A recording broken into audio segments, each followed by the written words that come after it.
Humayo na kayo at ibuhos ninyo sa lupa ang laman ng 7 mangkok ng puot ng Diyos. Kaya umalis ang unang anghel at ibinuhos sa lupa ang laman ng dala niyang mangkok, at nagkaroon ng mahahapdi at nakakapandiring pigsa ang mga taong may tatak ng halimaw at sumamba sa larawan nito. Ibinuhos ng ikalawang anghel ang laman ng kanyang mangkok sa dagat. Ang tubig nito ay naging parang dugo ng patay na tao, at namatay ang lahat ng nilikhang may buhay na nasa dagat. Ibinuhos naman ng ikatlong anghel ang laman ng kanyang mangkok sa mga ilog at mga bukal, at naging dugo rin ang mga ito. At narinig kong sinabi ng anghel na namamahala ng mga tubig, "Ikaw ang matuwid na nabubuhay ngayon at noong una, ang banal, sapagkat hinatulan mo ang mga bagay na ito. Ang mga nagpadanak ng dugo ng mga hinirang ng Diyos at ng mga propeta ay binigyan mo ng dugo upang kanilang inumin. Iyan ang nararapat sa kanila." At narinig ko ang isang tinig mula sa dambana na nagsasabi, "Panginoong Diyos na makapangyarihan sa lahat, talagang matuwid at tama ang mga hatol mo." At ibinuhos din ng ikaapat na anghel ang laman ng dala niyang mangkok sa araw, at ito'y binigyan ng kapangyarihang pasuin ang mga tao sa tindi ng init nito. Napaso nga sila, ngunit sa halip na magsisi at talikuran ng kanilang mga kasalanan at magpuri sa Diyos, nilapastangan pa nila ang pangalan ng Diyos na may kapangyarihang magpadala ng ganoong mga salot. Ibinuhos naman ng ikalimang anghel ang laman ng hawak ng mangkok sa trono ng halimaw, at nagdilim ang kaharian nito. Napakagatdila sa kirot ang mga tao, at sinumpa nila ang Diyos ng langit dahil sa kanilang hirap at tinamong mga pigsa. Ngunit hindi rin sila nagsisi at tumalikod sa masasama nilang gawain. At ibinuhos ng ika-anim na anghel ang laman ng dala niyang mangkok sa malaking ilog Euphrates. Natuyo ang ilog upang magkaroon ng landas para sa mga haring mula sa silangan,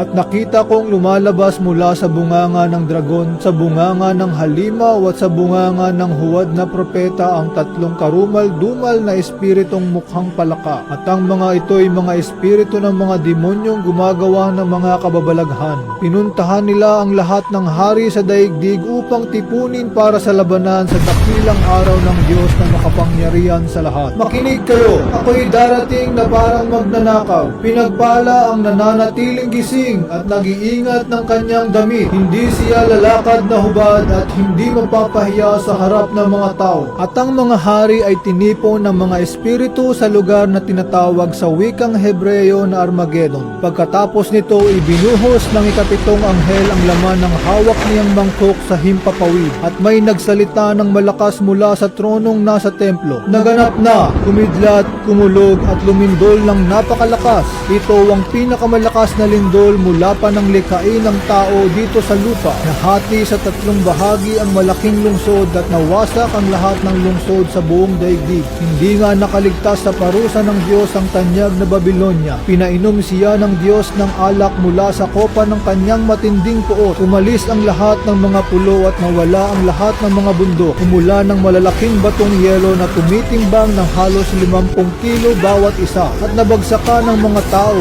at nilapastangan ng mga tao ang Diyos dahil sa nakakapangilabot na salot na iyon. Ito ang sasapitin ng mga tatanggap ng marka ng halimaw at sasamba sa larawan nito, ang mga maiiwan sa rapture sa pagtunog ng huling trumpeta ng Diyos. Ang propesiya ay hindi para takutin ka, kundi para ihanda ka. Sino mang sumamba sa halimaw at sa larawan nito at nagpatatak sa kanyang noo o sa kamay, ay paiinumin ng Diyos ng purong alak ng kanyang puot na ibubuhos sa kopa ng kanyang galit. Hihirapan sila sa apoy at asupre sa harapan ng mga banal na anghel at sa harapan ng kordero. Ang usok mula sa apoy na nagpapahirap sa kanila ay patuloy na tataas magpakailanman. Araw at gabi ay maghihirap ng walang pahinga ang mga sumamba sa halimaw at sa kanyang larawan, at ang mga natatakan ng kanyang pangalan. Ito'y panawagan na magpakatatag ang mga hinirang ng Diyos, ang mga sumusunod sa utos ng Diyos at nananatiling tapat kay Jesus. "At kapupuotan kayo ng lahat dahil sa pagsunod niyo sa akin, ngunit ang mananatiling tapat hanggang wakas ang siyang maliligtas. At narinig ko mula sa langit ang isang tinig na nagsasabi, isulat mo, mula ngayon pinagpala ang mga namamatay na naglilingkod sa Panginoon. At sinabi ng Espiritu, totoo nga silang pinagpala, magpapahinga na sila sa kanilang mga pagpapagal, sapagkat sinusundan sila ng kanilang mga gawa. Paunawa lang po na ang tribulation sa ilalim ng paghahari ng Antikristo sa loob ng 42 months o 3.5 years ay hindi po ito ang puot ng Diyos. Ito po ay ang puot ng Diablo. Ang puot ng Diyos ay babagsak pagkatapos ng paghahari ng Antichrist para sa mga tumanggap ng marka ng halimaw at sumamba sa larawan nito. So bakit ba tayo hahayaan ng Diyos na dumaan sa tribulation? Ito po ay para subukin at perpektuhin ang ating pananampalataya. Basahin natin sa unang Pedro. Ito'y dapat ninyong ikagalak kahit na maaaring magdanas muna kayo ng iba't ibang pagsubok sa loob ng maikling panahon. Ang ginto, bagamat nasisira, ay pinapadaan sa apoy upang malaman kung talagang dalisay. Gayon din naman ang inyong pananampalataya na higit na mahalaga kaysa ginto ay sinusubok upang malaman kung ito'y talagang tapat. Sa gayon kayo'y papupurihan, dadakilain at pararangalan sa araw na mahayag si Jesucristo. Sa nakaupo sa trono at sa kordero ang papuri at karangalan, kaluwalhatian at kapangyarihan magpakailanman. Amen.